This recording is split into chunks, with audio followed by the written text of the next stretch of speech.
Dalam dunia akuntansi, pertanyaan mendasar yang sering muncul adalah mengapa manajemen membuat pilihan akuntansi tertentu dan bagaimana informasi akuntansi dapat digunakan untuk membuat keputusan yang lebih baik.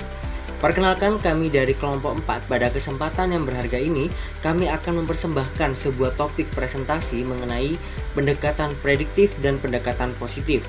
Dua pendekatan inilah yang akan kami bedah secara mendalam hari ini dari landasan teori, konsep utama hingga implikasinya dalam praktik akuntansi secara modern.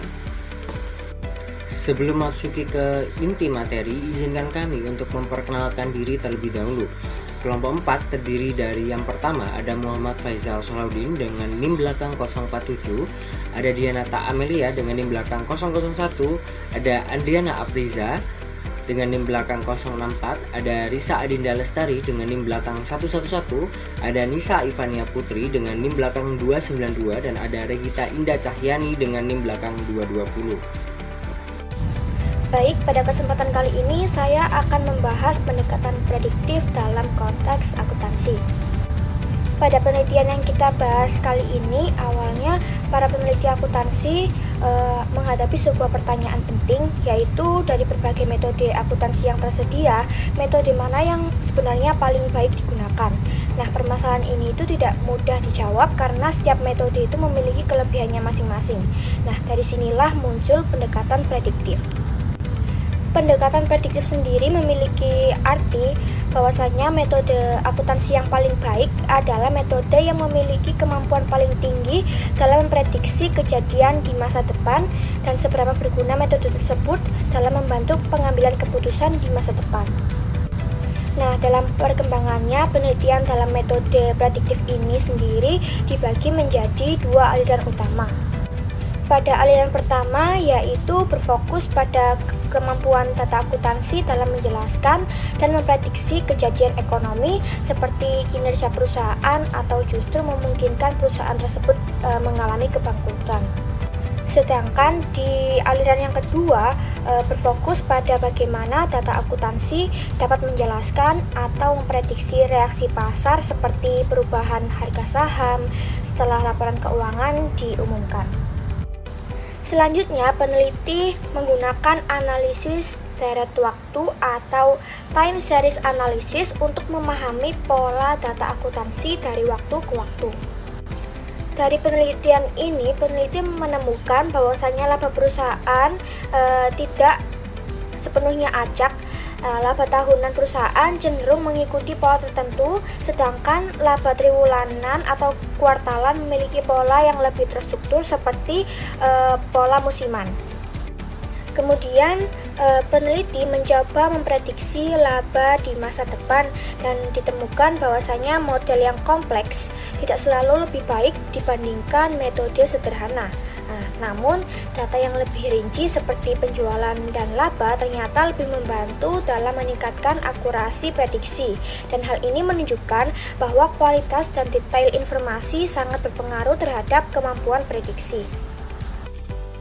Nah, materi selanjutnya adalah terkait dengan distress prediction. Jadi dalam dunia keuangan, tidak semua perusahaan itu berjalan mulus. Pasti ada perusahaan yang sehat, ada yang sedang dalam tekanan finansial. Nah, distress prediction ini adalah sebuah pendekatan yang dirancang untuk membedakan dua kelompok perusahaan tersebut, yaitu perusahaan yang mengalami kesulitan keuangan dan juga perusahaan yang masih sehat secara finansial. Nah, lalu bagaimana caranya? Sebagian besar model itu menggunakan teknik sampel berpasangan. Jadi peneliti itu mengambil dua kelompok data, satu kelompok berisi data perusahaan yang gagal dan satu kelompok lagi berisi data perusahaan yang tidak gagal.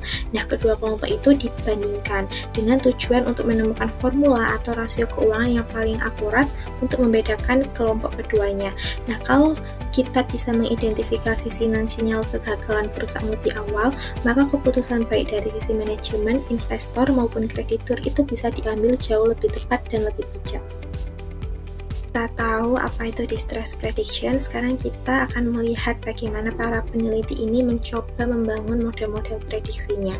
Di sini ada dua studi besar yang menjadi fondasi di bidang ini. Yang pertama adalah studi univariat dari Beaver, di mana Beaver ini melakukan penelitian dengan menganalisis rasio keuangan satu persatu. Dan dari penelitiannya, ia juga menemukan bahwa rasio arus kas terhadap total utang itu adalah prediktor terkuat dalam memprediksi kebangkrutan, dan kemudian diikuti oleh rasio laba bersih terhadap total aset. Namun, Altman itu merasa bahwa satu rasio saja itu tidak cukup, maka Altman ini mengembangkan studi multivariat, di mana studi ini menggabungkan tidak hanya satu tetapi 5 variabel dalam satu model yang kita kenal sebagai Z-score. Nah, kelima variabel masing-masing itu mempunyai peran yang berbeda. Yang pertama itu modal kerja bersih terhadap total aset yang digunakan untuk mengukur likuiditas. Yang kedua, laba ditahan terhadap total aset yang digunakan untuk mencerminkan profitabilitas jangka panjang. Yang ketiga, EBIT terhadap total aset yang digunakan untuk mengukur efisiensi operasi. Yang keempat, nilai pasar ekuitas terhadap nilai buku utang yang digunakan untuk menggambarkan leverage atau beban utang. Dan yang kelima adalah penjualan terhadap total aset yang digunakan untuk mencerminkan seberapa produktif aset perusahaan. Nah, semakin rendah nilai Z-score sebuah perusahaan, itu semakin besar kemungkinan perusahaan tersebut mengalami kebangkrutan. Tapi ada lagi satu model yang penting untuk kita bahas, yaitu model Olson, di mana model Olson ini menggunakan pendekatan yang disebut dengan model Logit, yang mana pendekatan ini memungkinkan kita untuk menghitung bukan sekedar skor, tetapi langsung menghitung profitabilitas atau peluang sebuah perusahaan mengalami kebangkrutan. Jadi hasilnya itu lebih intuitif. Misalnya, perusahaan A itu punya peluang 70% untuk bangkrut dalam 2 tahun ke depan. Nah, model Olson ini mempertimbangkan 4 dimensi utama. Yang pertama itu ukuran perusahaan, terkait seberapa besar sih skala bisnis perusahaan tersebut. Karena perusahaan yang lebih besar itu umumnya memiliki lebih banyak sumber daya untuk bertahan. Yang kedua, struktur keuangannya, terkait seberapa besar utang yang ditanggung perusahaan. Nah, utang yang terlalu besar itu juga salah satu tanda bahwa perusahaan itu kemungkinan bisa mengalami kebangkrutan.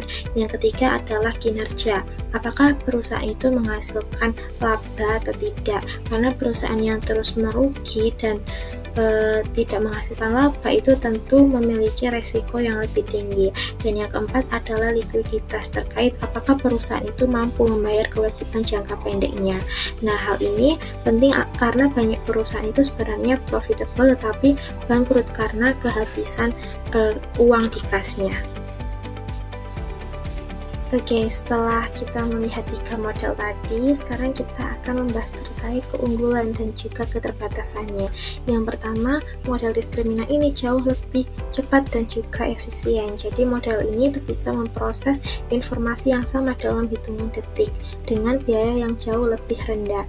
Yang kedua, hasilnya juga lebih konsisten. Jadi penilaian manusia itu kan pasti ada biasnya gitu ya, tergantung kondisi orang yang mengerjakannya pada saat itu. Nah, model diskriminan ini tidak memiliki bias karena setiap perusahaan itu dinilai dengan standar yang sama.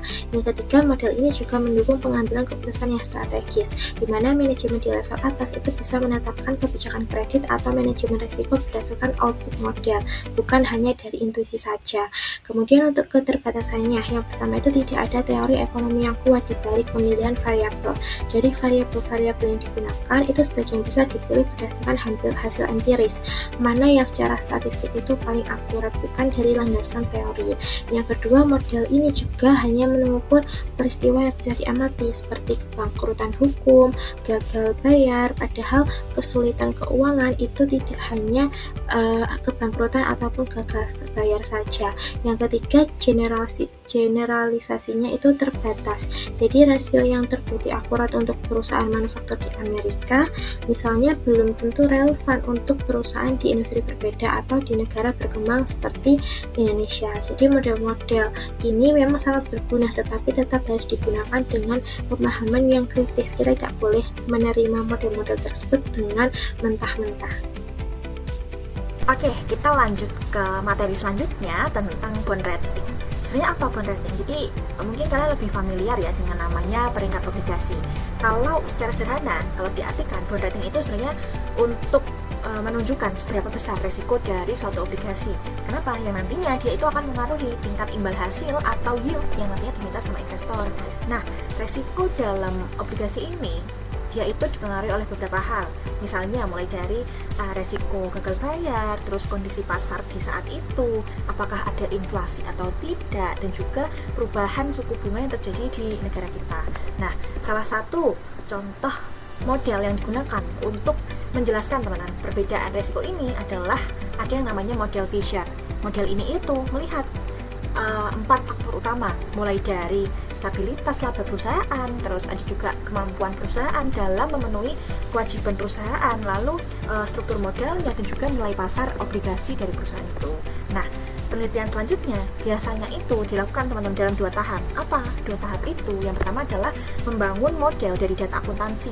Lalu yang kedua, menguji apakah model ini bisa memprediksi bond rating dengan baik. Nantinya hasilnya itu akan menunjukkan bahwa kondisi keuangan dan juga profitabilitas perusahaan ternyata sangat berpengaruh. Namun, model bond rating ini juga punya beberapa keterbatasan. Misalnya nih, belum ada yang namanya definisi yang jelas tentang bond rating itu apa sih. Terus perbedaan metode akuntansi itu juga ada yang tidak diperhitungkan. Nah, serta juga ada beberapa permasalahan dalam pendekatan statistiknya. Karena itu, muncul yang namanya model seperti Bell-Cowie yang lebih menekankan kepada apa? Kepada indikator profitabilitas dan juga kesehatan keuangan dari sebuah perusahaan. Tadi kita membahas terkait bond rating. Selanjutnya kita membahas terkait corporate restructuring and credit. Di mana hal ini itu mencakup teman-teman berbagai tindakan seperti mulai dari merger, akuisisi, divestasi, dan juga buyout yang nantinya tujuannya dia itu adalah untuk meningkatkan yang namanya nilai perusahaan dan juga kesejahteraan manajemen. Nah, penelitian itu menunjukkan bahwa ternyata perusahaan yang menjadi target akuisisi biasanya perusahaan yang memang dinilai undervalued. Artinya apa? Jadi ketika harga sahamnya dia itu lebih rendah dari nilai sebenarnya, ternyata hal ini menjadikan munculnya sebuah peluang bagi pihak lain untuk mengambil alih perusahaan yang sedang undervalued ini. Selain itu, aktivitas takeover juga cenderung meningkat teman-teman. Ketika apa? Ketika banyak perusahaan dalam kondisi undervalued dan juga penggunaan misalnya nih model multivariat terbukti nantinya lebih akurat dalam prediksi hal ini. Lalu pendekatan prediktif ini juga digunakan dalam keputusan kredit dan juga mengambil pinjaman bank. Disinilah informasi akuntansi itu digunakan untuk menilai apakah suatu perusahaan ini layak diberikan kredit dan seberapa besar kira-kira resiko perusahaan ini melakukan yang namanya gagal bayar gitu. Nah, fokus penelitiannya ini meliputi beberapa hal teman-teman, mulai dari simulasi untuk keputusan kreditnya, terus pengelompokan pinjaman berdasarkan resiko, lalu juga terkait prediksi kondisi keuangan di masa depan dari sebuah perusahaan. Nah, manfaatnya nantinya hal ini bisa membantu bank mengambil keputusan yang lebih konsisten.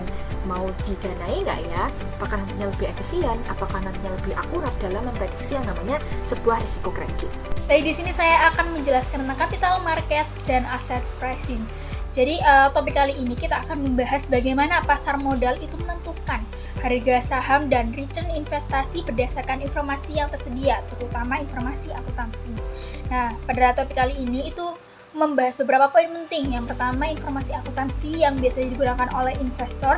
Kemudian yang nantinya informasi akuntansi ini bereaksi pada pasar modal. Kemudian reaksi ini tercermin dalam yang namanya harga saham atau return investasi yang dapat menyebabkan beberapa resiko. Nah, tujuan dari topik ini itu apa? Tujuannya yaitu untuk memahami bagaimana investor menggunakan informasi laporan keuangan untuk menilai yang namanya nilai perusahaan. Baik, selanjutnya yaitu kita akan bahas efisien market hypothesis atau IMH atau hipotesis pasar efisien. Menurut Eugene Fama, pasar modal yang efisien adalah pasar di mana harga saham langsung mencerminkan semua informasi yang tersedia.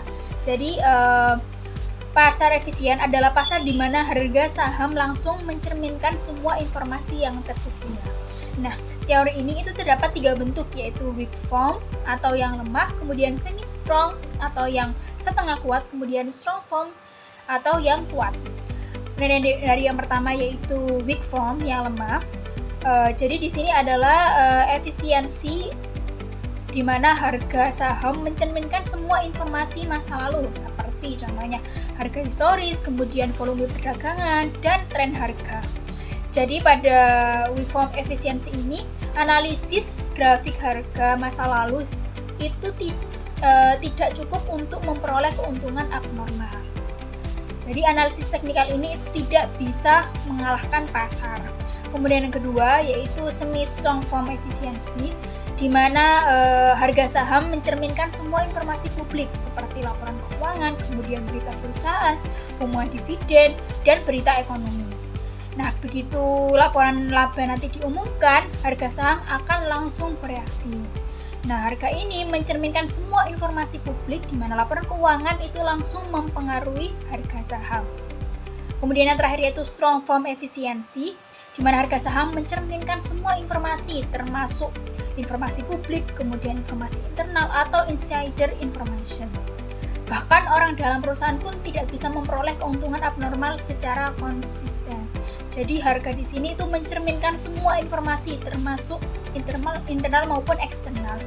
Bahkan dari pihak internalnya langsung itu tidak bisa mendapatkan keuntungan secara abnormal. Baik, setelah tadi saya menjelaskan tentang IMH, sekarang kita berlanjut pada CAPM dan APT. Yang pertama yaitu Capital Asset Pricing Model atau CAPM.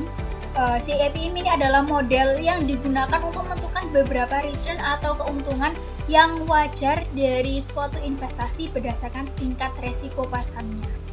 Jadi inti dari CAPM adalah hubungan antara resiko dan return. Bahwa semakin tinggi resiko saham, maka semakin tinggi return yang diminta investor.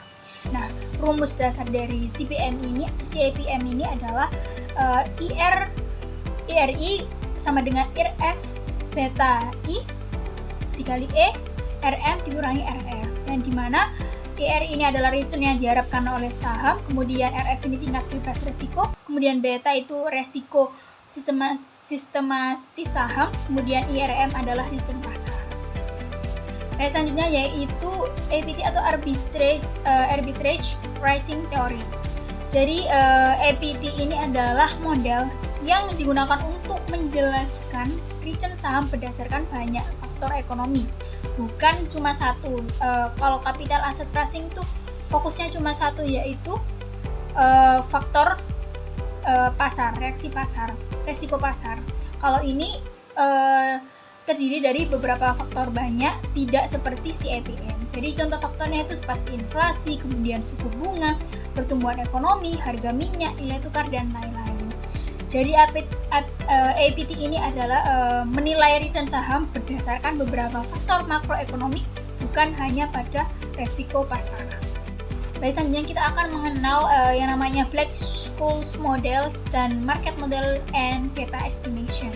Jadi yang pertama itu Black-Scholes models, di mana model ini tuh digunakan untuk menentukan harga opsi atau option pricing yang dikembangkan oleh Fisher Black dan Myron Scholes. Jadi pada model ini itu menghitung nilai opsi berdasarkan harga saham saat ini, kemudian harga exercise berdasarkan waktu jatuh tempo, volatilitas, kemudian suku bunga bebas resiko. Pada Black-Scholes model ini semakin tinggi volatilitas saham, maka biasanya harga opsi itu semakin tinggi. Kemudian yang selanjutnya yaitu market model and beta estimation. Jadi market model and beta estimation itu sangat saling berhubungan. Market model itu adalah model yang menjelaskan pergerakan return saham dipengaruhi oleh pergerakan pasar. Sedangkan beta estimation ini digunakan untuk mengatur tingkat sensitivitas saham terhadap pergerakan pasar. Di mana semakin tinggi beta, maka semakin tinggi resiko dan potensi return saham tersebut. Rumus dari market model sendiri adalah RI sama dengan alpha plus beta RM plus ER, di mana RI ini adalah return saham, kemudian RM return pasar, misalnya IHSG, kemudian beta ini menunjukkan seberapa sensitif saham terhadap pasar, kemudian alpha kelebihan return di luar pasar, kemudian yang terakhir adalah E yaitu error, adalah faktor lain yang tidak bisa dijelaskan yang bisa saja muncul di tengah masalah. Baik, kita mulai dari fondasi utama presentasi kita hari ini, yaitu pendekatan positif atau juga dikenal sebagai pendekatan antropologis atau induktif. Berbeda dengan pendekatan normatif yang bertanya bagaimana akuntansi seharusnya dilakukan, pendekatan positif justru bertanya apa yang sebenarnya terjadi dalam praktik akuntansi. Pendekatan ini berfokus pada praktik akuntansi yang sudah ada dan nyata digunakan di lapangan, serta meneliti bagaimana sikap manajemen terhadap praktik-praktik tersebut. Intinya, sebuah teknik akuntansi itu dianggap valid dan dibenarkan bukan karena teori semata, melainkan karena ia telah teruji dalam penggunaan nyata, atau karena manajemen sebagai pihak yang paling memahami kondisi perusahaan akan memilihnya secara sadar dan juga secara rasional. Selanjutnya, mari kita bahas konsep information economics yang berkaitan erat dengan pendekatan positif ini. Jadi dalam perspektif information economics, informasi itu diperlukan layaknya sebuah komoditas ekonomi. Ia itu memiliki nilai, memiliki biaya perolehan dan juga manfaat yang dapat diukur. Artinya apa? Artinya keputusan untuk memperoleh dan juga mengungkapkan informasi akuntansi adalah sebuah pilihan ekonomi yang dipengaruhi oleh biaya dan juga manfaatnya. Dari sudut pandang ini, sistem akuntansi itu dinilai dari seberapa besar kemampuannya untuk meningkatkan kualitas keputusan secara optimal. Sebuah sistem informasi akuntansi yang baik itu merupakan sistem yang memberikan tingkat utilitas yang diharapkan tinggi bagi para penggunanya, teman-teman. Jadi, untuk menganalisis bagaimana informasi bekerja dalam konteks pengambilan keputusan, Gerald Feltham itu mengembangkan sebuah kerangka analisis yang sangat berharga, teman-teman. Dalam frameworknya, Feltham itu mengidentifikasi ada 5 elemen kunci, yakni yang pertama, serangkaian tindakan yang tersedia bagi pengambil keputusan di setiap periode dalam 5 horizon tertentu. Ada fungsi playoff, yaitu hasil atau konsekuensi finansial dari kejadian-kejadian selama periode tersebut. Kemudian ada hubungan probabilistik antara kejadian masa lalu dan juga masa depan yang membentuk kita untuk memahami ketidakpastian. Kemudian ada kejadian dan juga sinyal yang dihasilkan oleh sistem informasi sebagai input bagi pengambil keputusan. Dan juga yang terakhir, ada serangkaian aturan keputusan yang merupakan fungsi dan sinyal-sinyal yang diterima tersebut. Jadi selain framework Feltham, terdapat juga 5 model analisis utama dalam information economics yang perlu kita pahami bersama-sama. Yang pertama ada decision theory model yang berfokus pada pengambilan keputusan individual secara rasional. Kemudian ada syndicate theory atau model yang akan melihat bagaimana kelompok individu terbagi risiko dan juga berbagi informasi. Kemudian ada information evaluation decision maker model yang akan mengevaluasi nilai informasi bagi pengambil keputusan tertentu. Dan juga ada time theory model yang akan menganalisis koordinasi keputusan dalam sebuah tim atau organisasi. Dan yang terakhir teman-teman, ada demand resolution model yang akan mengkaji bagaimana preferensi dan juga permintaan informasi terungkap secara alami. Oke, salah satu teori yang paling fundamental dalam akuntansi positif adalah agensi teori atau teori keagenan. Jadi teori ini itu bertolak dari realitas yang sangat umum dalam dunia bisnis modern, teman-teman. Yakni adanya pemisahan antara pemilik perusahaan yang disebut sebagai principal dengan pihak yang mengelola perusahaan sehari-hari atau yang disebut sebagai manajer atau agen. Jadi hubungan keagenan ini terjadi ketika ada kontrak di antara keduanya, di mana prinsipal itu mendelegasikan wewenangnya dalam mengambil keputusan kepada agen untuk melaksanakan layanan tertentu atas nama prinsipal.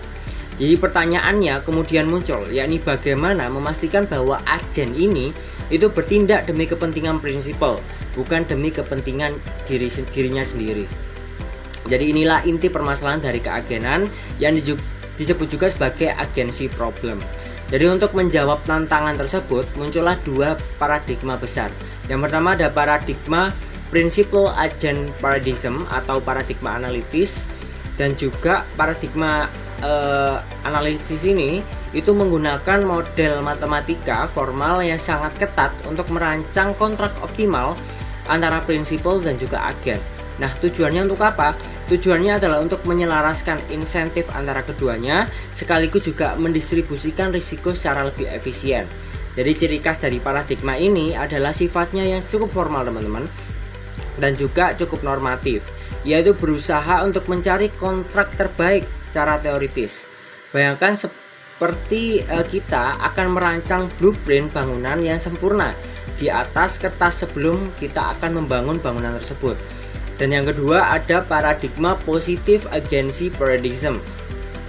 Berbeda dengan paradigma yang sebelumnya yang bersifat perspektif, paradigma ini itu justru bersifat deskriptif dan juga empiris. Nah, paradigma ini itu berakar pada pandangan bahwa perusahaan pada hakikatnya adalah nexus of contracts, atau sebuah titik simpul dari berbagai kontrak yang saling berkaitan antara pemegang saham, manajer, kreditur, karyawan, dan berbagai pihak lainnya. Fokus utamanya itu bukan mencari kontrak yang ideal, melainkan menjelaskan mengapa manajer dalam kenyataannya memilih metode akuntansi tertentu.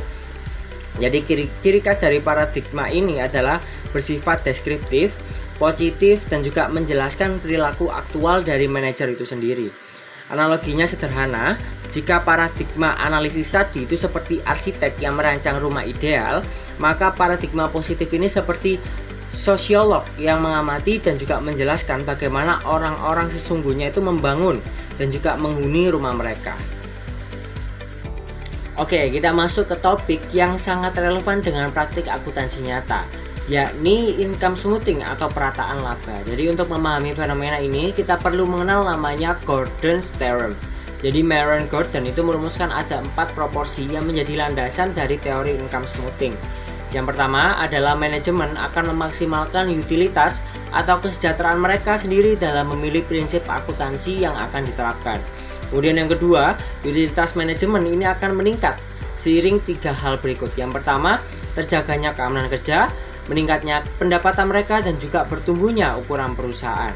Dan yang ketiga, pencapaian tujuan manajemen ini sangat bergantung pada kepuasan pemegang saham terhadap kinerja perusahaan. Dan yang keempat, kepuasan pemegang saham ini akan meningkat seiring rata-rata pertumbuhan pendapatan perusahaan yang lebih stabil. Jadi dari keempat proporsi ini kita dapat menarik benang merah, yakni manajemen itu memiliki insentif yang sangat kuat. Untuk apa? Untuk menjaga laba perusahaan agar tampak lebih stabil dan terus bertumbuh. Inilah yang mendorong praktik income smoothing itu sendiri. Pertanyaan kedua, mengapa manajer melakukan income smoothing? Jadi ada beberapa motivasi utama yang telah diidentifikasi oleh para peneliti teman-teman. Yang pertama, menurut Hayward berpendapat bahwa income smoothing itu bertujuan untuk memperbaiki hubungan perusahaan dengan kreditor, investor, dan juga karyawan, serta meredam dampak negatif dari siklus bisnis yang cukup fluktuatif. Kemudian Bedelman dalam argumen pertamanya itu mengemukakan bahwa aliran pendapatan yang stabil ini akan mendukung pembayaran dividen yang lebih tinggi, yang pada akhirnya akan meningkatkan nilai saham perusahaan di mata para investor. Kemudian Bedelman juga pada argumen keduanya itu menambahkan bahwa income smoothing juga bertujuan untuk meratakan pola siklikal pendapatan dan juga mengurangi korelasi antara return perusahaan dengan pergerakan pasar secara keseluruhan.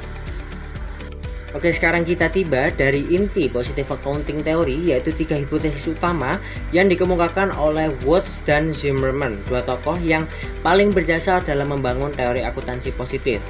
Jadi landasan dari ketiganya adalah keyakinan bahwa manajer, pemegang saham, dan regulator merupakan individu yang paling rasional. Mereka akan berusaha memaksimalkan utilitas masing-masing melalui pemilihan prosedur akuntansi yang paling menguntungkan bagi diri mereka sendiri. Jadi dengan landasan inilah 3 hipotesis berikut akan dirumuskan. Yang pertama ada bonus plan hipotesis. Hipotesis pertama ini menyatakan bahwa manajer perusahaan yang memiliki bonus plan lebih cenderung memilih metode akuntansi yang dapat meningkatkan laba yang dilaporkan pada periode berjalan. Logikanya adalah jika bonus seorang manajer dikaitkan dengan pencapaian target laba, maka manajer tersebut memiliki insentif langsung untuk memilih metode akuntansi yang membuat laba tampak lebih tinggi. Nah, mereka akan memilih misalnya metode depresiasi yang lebih lambat atau pengakuan pendapatan yang lebih awal. Nah, ini adalah contoh nyata bagaimana sistem kompensasi bisa mempengaruhi objektivitas dari pelaporan keuangan. Kemudian ada debt equity hypothesis. Nah, hipotesis kedua ini menyatakan semakin tinggi rasio debt equity sebuah perusahaan, maka semakin besar juga kemungkinan manajernya akan memilih metode akuntansi yang dapat meningkatkan laba dilaporkan. Mengapa? Karena perusahaan dengan rasio hutang yang lebih tinggi biasanya menghadapi berbagai persyaratan atau kovenant dari kreditor. Misalnya, kewajiban untuk menjaga rasio keuangan di atas level tertentu. Jadi dengan mereka meningkatkan laba yang dilaporkan, manajer itu berusaha menghindari pelanggaran perjanjian hutang yang berujung pada konsekuensi yang lebih serius. Nah, ini kan menggambarkan bagaimana tekanan hutang itu dapat mendorong manajer ke arah pilihan akuntansi tertentu. Kemudian yang ketiga ada political cost hypothesis. Jadi hipotesis ketiga ini menyatakan bahwa perusahaan-perusahaan besar yang mendapatkan perhatian publik dan regulator cenderung menggunakan pilihan akuntansi yang menurunkan laba dilaporkan. Nah, ini kan terdengar berlawanan ya dari dua hipotesis sebelumnya. Namun ada alasan logis, yakni perusahaan besar yang melaporkan laba sangat tinggi itu cenderung menarik kesimpulan negatif dari pemerintah, regulator, dan publik yang pada akhirnya bisa berujung pada pajak yang lebih tinggi. Nah, regulasi yang lebih ketat atau tekanan sosial untuk menghindari biaya politik ini, manajer perusahaan itu secara strategis memilih metode yang menekan laba yang terlihat. Nah, ini adalah bentuk manajemen risiko reputasi melalui pilihan akuntansi. Baik, selanjutnya adalah pembahasan mengenai evaluasi market based research, yaitu bagaimana pasar merespon informasi akuntansi dan bagaimana hal tersebut mempengaruhi nilai perusahaan. Baik, langsung masuk ke pembahasan pertama, yaitu residual earning models. Nah, model ini digunakan untuk menilai nilai perusahaan berdasarkan laba. Namun, yang menjadi fokus bukan hanya laba, melainkan laba yang dihasilkan di atas biaya modal. Nah, rumus utamanya adalah nilai perusahaan sama dengan nilai buku ditambah present value dari laba residual di masa depan, di mana laba residual sendiri itu merupakan laba bersih dikurangi biaya modal. Artinya apa? Artinya adalah perusahaan baru benar-benar menciptakan nilai jika mampu menghasilkan laba yang melebihi modalnya. Baik, penjelasan yang selanjutnya yaitu masuk ke information content studies. Nah, pada bagian ini kita akan membahas apakah pengumuman laba benar-benar mengandung informasi yang mempengaruhi pasar atau bukan. Nah, konsep penting di sini itu adalah unexpected earnings, yaitu selisih antara laba aktual dan laba yang sudah diharapkan oleh pasar. Nah, metode yang digunakan biasanya adalah event study untuk melihat abnormal return di sekitar tanggal pengumuman laba. Nah, hasil penelitian ini menunjukkan bahwa sebagian besar informasi laba sebenarnya sudah diantisipasi pasar sekitar 85-90% dan hanya sebagian kecil yang benar-benar baru. Namun, demikian pasar tetap memberikan reaksi terhadap informasi tersebut. Selain itu, respon pasar juga dipengaruhi oleh beberapa faktor seperti persistensi laba, risiko, leverage, peluang pertumbuhan, dan kualitas audit. Selanjutnya kita masuk ke pembahasan voluntary change in accounting techniques. Nah, pada bagian ini dijelaskan bahwa manajer dapat mengubah metode akuntansi secara sukarela sesuai kepentingannya. Nah, hal ini dijelaskan dalam positive accounting theory yang menyatakan bahwa pilihan metode akuntansi bisa dipengaruhi oleh motivasi tertentu. Terdapat 3 hipotesis utama, yaitu bonus plan hipotesis, debt covenant hipotesis, dan political cost hipotesis. Contohnya seperti perubahan metode persediaan, metode depresiasi, maupun waktu pengakuan pendapatan. Nah, perubahan-perubahan ini dapat mempengaruhi laba yang dilaporkan oleh perusahaan. Pembahasan yang selanjutnya atau masuk ke pembahasan terakhir yaitu market impact of regulation and implication for financial reporting.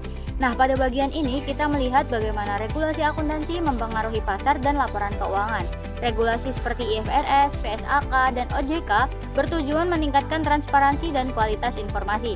Dampaknya itu ada dengan adanya redistribusi keuntungan antar pihak, penurunan biaya modal akibat transparansi yang lebih baik, pengaruh terhadap daya saing perusahaan, serta adanya aktivitas lobi dari perusahaan terhadap standar akuntansi.